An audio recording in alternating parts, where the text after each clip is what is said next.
Hey everyone, I wanted to shoot you a quick video talking about this next major paper that we have in this course. This is the research process essay, and the research process essay is essentially a paper, for lack of a better way of putting it, it's a research paper about doing a research paper. So you're going to be asked to do some academic research. The topic is really up to you. I would prefer that you write and research about some issue related to your future academic work or career. But really this paper is going to be helping us kind of put a human face on what it means to do research in an academic setting.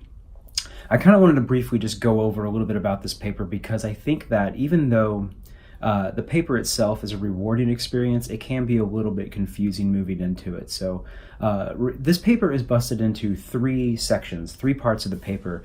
And over the course of the drafting for this paper, for example, you have a draft due next week that you'll be doing a peer review activity on. The first part of this paper is really just kind of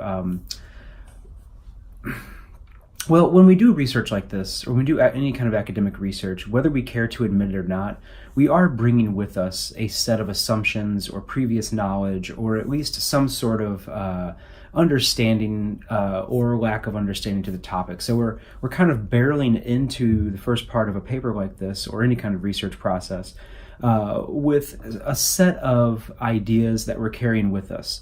And I think that sometimes people in research tend to think that it's okay, that you need to remain objective, or you have to pretend like your biases don't exist or your assumptions don't exist. But I don't think that's true, nor do I think it's actually possible to do that.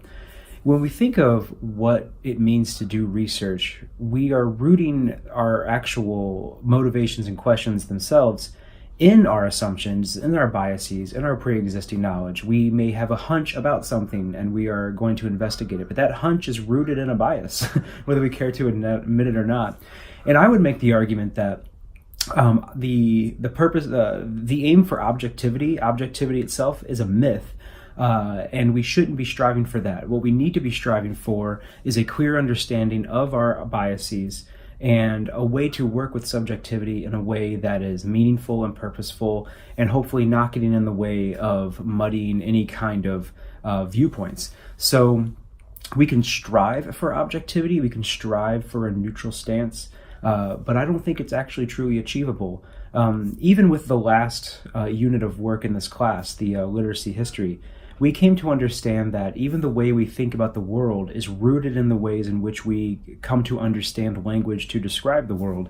And that truth in itself means that everything we think is rooted in a bias about ourselves, about or whatever. I don't think bias is a bad word in this case. So the first part of this paper is getting us to acknowledge what these assumptions, biases, existing pieces of information are, and we're going to work with that information as we barrel forward into the research process. So the second part of this paper is actually doing the research itself, but instead the way you're going to represent doing the research in this paper is actually going to be by talking about it in first person. I want you to describe the research process in a lot of detail. Use first person. First I went and did this, second I went and did that. I want you to get as into the process as possible in a way that actually allows you to document it in a meaningful way. So that's what the second part of this paper is going to be. The third part is actually where you actually represent the research, and I have instructions on that, on how to do that clearly and effectively on the assignment sheet. So anyway, I just kind of wanted to give a very quick framework for how this paper is going to work, because it is a little unique. You may have never written a paper quite like this, and I just want to make sure you're oriented. Of course, I'm available every step of the way. If you just want to send me a draft of what you're working on, don't even ask, just send it to me. Give me about 24 hours, I'll send it back to you with complete feedback. So, okay, thanks, bye.